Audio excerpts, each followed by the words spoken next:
Au cours des dernières décennies, la prévention du paludisme a connu des avancées majeures.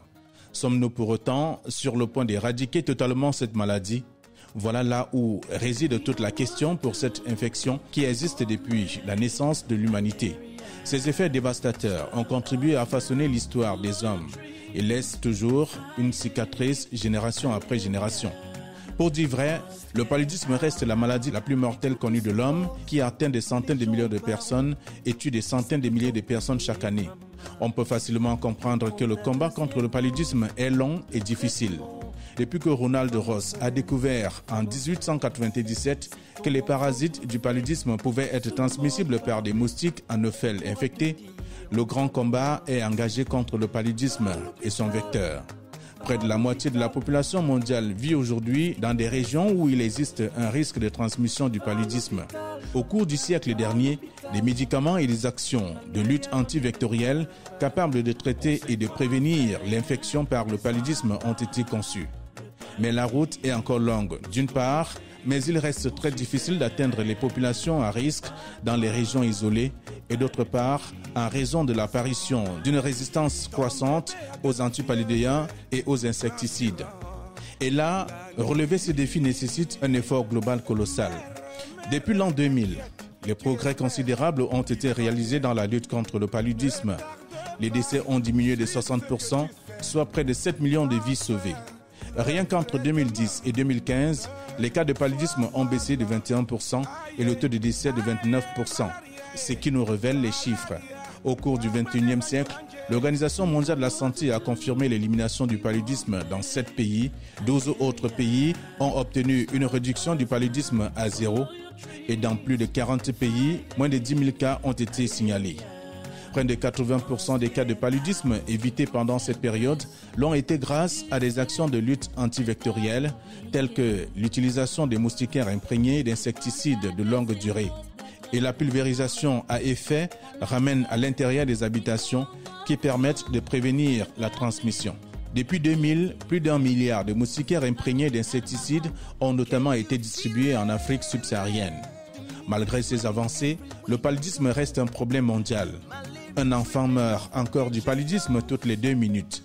En 2016, 216 millions de cas de paludisme ont été signalés dans 91 pays, causant 445 000 décès.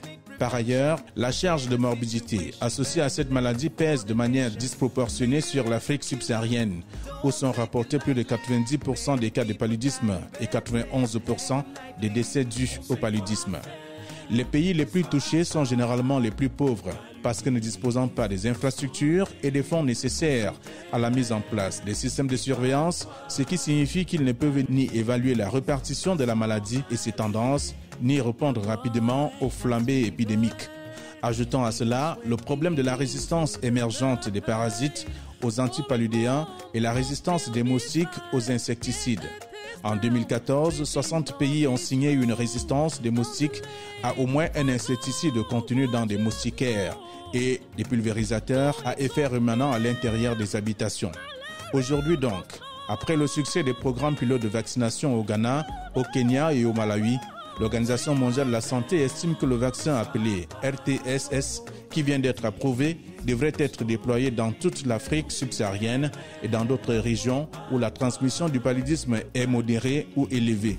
Le monde change et il faut trouver maintenant des solutions pour préserver notre santé, notre alimentation et notre planète. On le dit à haute voix parce que mieux vivre, c'est possible.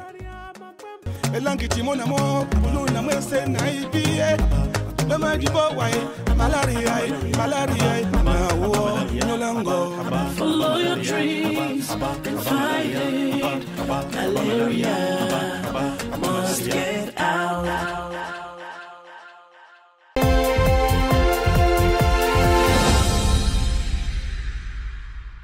Autrefois reconnus comme temples de connaissances, les établissements scolaires sont aujourd'hui les milieux de scènes de déviance, de vandalisme et même de violence. En effet, depuis quelques années déjà, collégiens, lycéens et étudiants sont à l'origine de nombreux comportements qui laissent à désirer. C'est le cas du lycée bilingue des Toukébé qui fait toujours l'actualité avec cette scène de bousculade qui a entraîné de nombreux dégâts matériels avec à l'actif une centaine de blessés. L'attitude des élèves soulève le problème d'indiscipline et le conflit entre élèves et enseignants, pour reprendre la pensée des sociologues. Jonathan Batengene est parmi les sociologues qui ont dit cela. La situation au lycée de Touguébé met en mal la question de la discipline, mais également laisse paraître une sorte de conflit latent entre personnel enseignant, administration scolaire et les élèves. Tout ceci se passe dans un contexte où la démission des parents dans l'éducation des enfants est plus que notoire. Les parents qui sont tiraillés par les contraintes du quotidien, mais aussi qui par paresse décident de confier l'éducation de leurs enfants soit au nounou, soit à la télévision ou au loisir.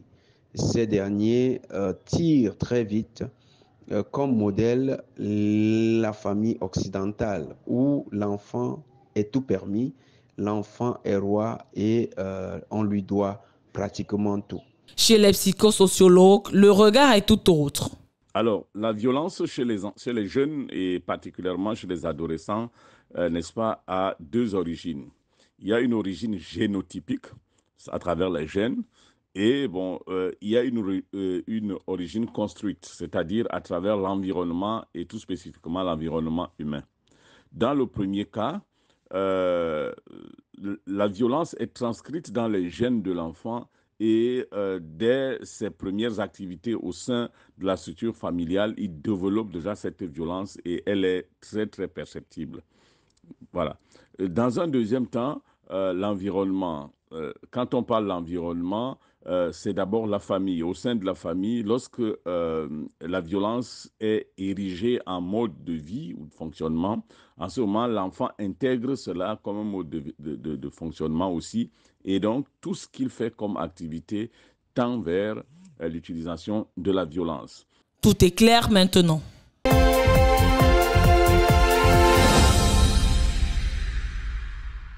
Écrire, c'est prendre un crayon et gribouiller sur un support.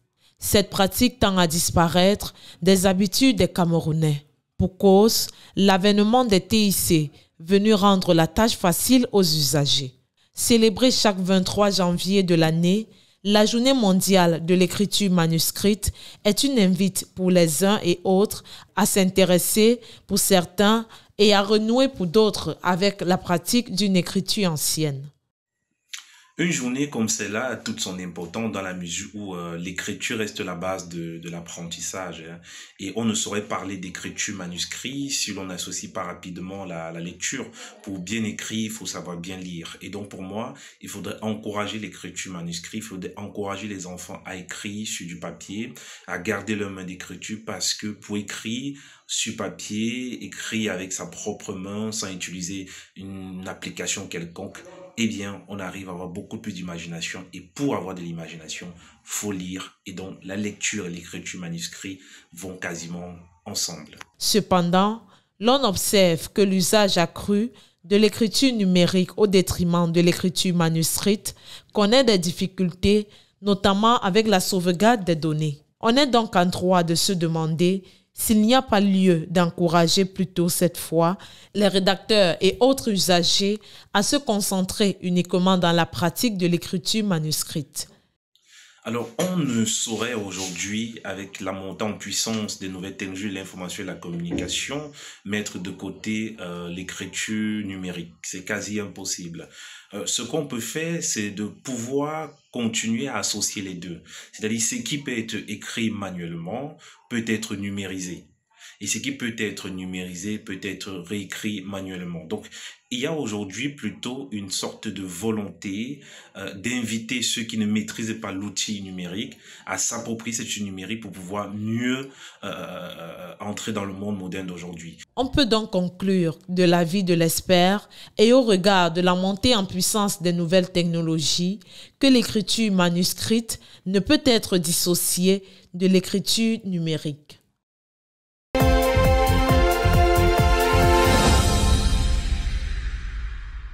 La rencontre Côte d'Ivoire-Guinée équatoriale s'est soldée hier lundi sur un score explosif de 4-0 en faveur du Zalang national de Guinée équatoriale.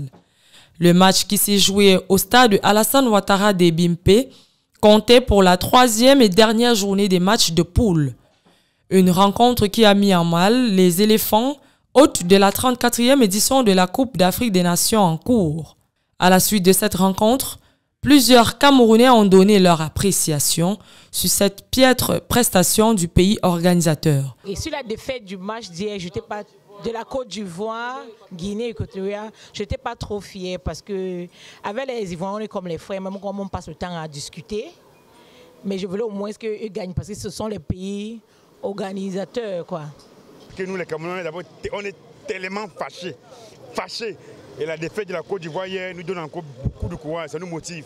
Moi, c'est une réjouissance, puisque j'ai souhaité les 2 défaites. Donc, je ne suis pas surpris du résultat. Compte tenu, c'est pas cette prétention qu'ont des grandes nations, bien que nous-mêmes, on en est une. Mais je m'attendais à ça.